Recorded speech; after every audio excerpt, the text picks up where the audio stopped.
El conflicto armado en Caldas, entre otras afectaciones, implicaciones y efectos, causó sobre el movimiento sindical y en general sobre el movimiento de los trabajadores una serie de dificultades en términos principalmente de estigmatización, señalamiento y persecución. Para el caso de Manizales, tenemos principalmente dos ataques que particularmente se realizaron en el año 2007 y en el año 2013, el primero contra el dirigente sindical del Magisterio Juan Carlos Martínez Gil y el segundo contra el dirigente de Sintralecol Caldas y para ese entonces presidente de la Central Unitaria de Trabajadores de Caldas, Óscar Arturo Orozco Sánchez. Vemos estos hechos evidentemente como efectos, como afectaciones producto de lo que fue el conflicto armado en Caldas y que lastimosamente hoy se sigue repitiendo todo un proceso de estigma y de señalamiento hacia las organizaciones de trabajadores y en general hacia las organizaciones sociales. En ese sentido consideramos desde la Corporación Jorge Luis Ortega García y Sintralecol Caldas que es preciso y que es urgente empezar a ahondar en ejercicios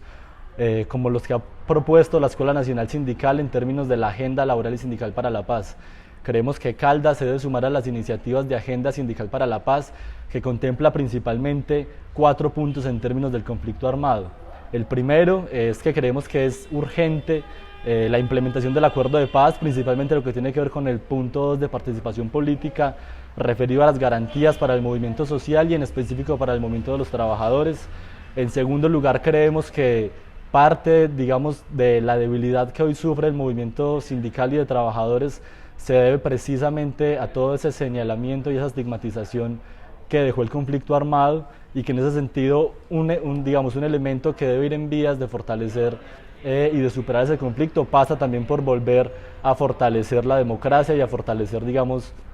los procesos organizativos de los trabajadores, que va desde los aspectos de investigación, de formación, de acompañamiento jurídico, entre otros factores.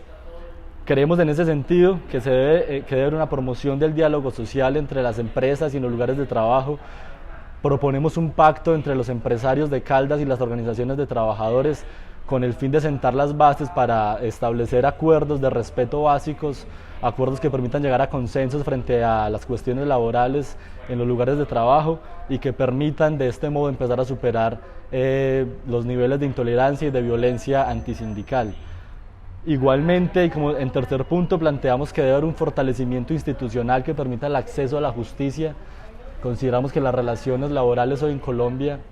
se han visto debilitadas, entre otras cosas por efectos también del modelo neoliberal, pero creemos que esos efectos se pueden revertir. Creemos que las relaciones laborales entre empresarios y organizaciones de trabajadores y el Estado como garante deben volver a ser el pilar fundamental para avanzar en una agenda sindical de paz que permita el reclamo y la exigencia y la participación de las organizaciones sindicales, pero que también que permita que los empresarios empiecen, digamos, a entender la importancia de los derechos laborales de las y los trabajadores. Y finalmente planteamos algo que ya se ha venido realizando en otras partes del país, y es que se deben avanzar en procesos de reparación colectiva del sindicalismo, entendiendo que el conflicto dejó una serie de víctimas que hacen parte del movimiento sindical y que en ese sentido se debe también reconocer al sindicalismo como víctima del conflicto armado y como sujeto también de reparación. Esas son las propuestas que enviamos desde la Corporación Jorge Luis Ortega y el Sindicato de Trabajadores de la Energía en su subdirectiva Caldas, a la iniciativa que valoramos del Baúl de la Esperanza de la Comisión para el Esclarecimiento de la Verdad, la Convivencia y la No Repetición en el eje cafetero.